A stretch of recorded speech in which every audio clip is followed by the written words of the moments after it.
RTL, Consomatin.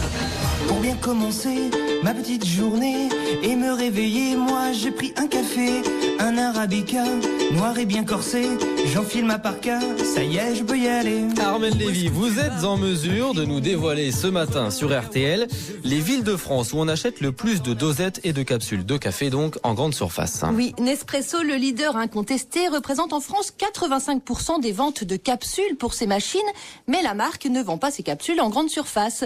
Mais aux grandes surfaces, les ventes de capsules et de dosettes représentent là 800 millions d'euros. Et selon l'étude LSA qu'RTL s'est procurée, le record, là où on achète le plus de dosettes et capsules dans les hyper et supermarchés, c'est à Béziers, suivi de près par Montauban, Draguignan, Agen, Marseille et Nîmes, donc dans le sud.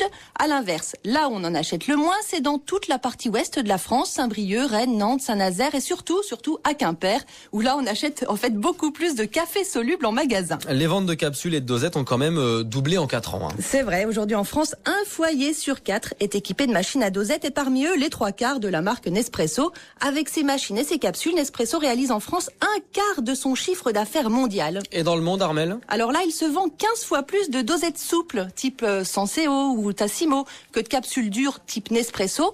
Mais les capsules Nespresso coûtent quand même 3 fois plus cher que les dosettes souples. Alors cela dit, Armelle, l'année s'annonce corsée pour Nespresso parce qu'elle va devoir accepter les autres capsules compatibles sur ses machines. Eh oui, Nespresso a toujours fait en sorte de filtrer, si je puis dire, ses concurrents. Carte Noire est le dernier en date. Le numéro 1 du café en Europe est arrivé sur le marché des capsules en supermarché à l'automne dernier. Mais Nespresso a vite ajouté des aiguilles sur ses nouvelles machines pour qu'on ne puisse pas les utiliser. Et croyez-moi, j'ai testé, ça bloque tout. Donc 2 sociétés ont déjà porté plainte contre Nespresso.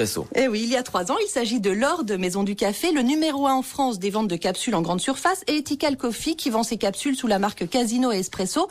Mais aujourd'hui, l'autorité de la concurrence leur donne raison. Donc Nespresso, pour éviter une grosse amende, prend les devants. La marque s'engage à prévenir les autres fabricants de capsules des modifications techniques apportées à ses machines et à ne plus faire de commentaires sur les capsules concurrentes sur Internet et dans ses garanties. Mais la guerre des cafés n'est peut-être pas terminée. Merci Armelle Lévy, votre chronique, on la retrouve bien sûr en podcast sur rtl.fr comme chaque matin.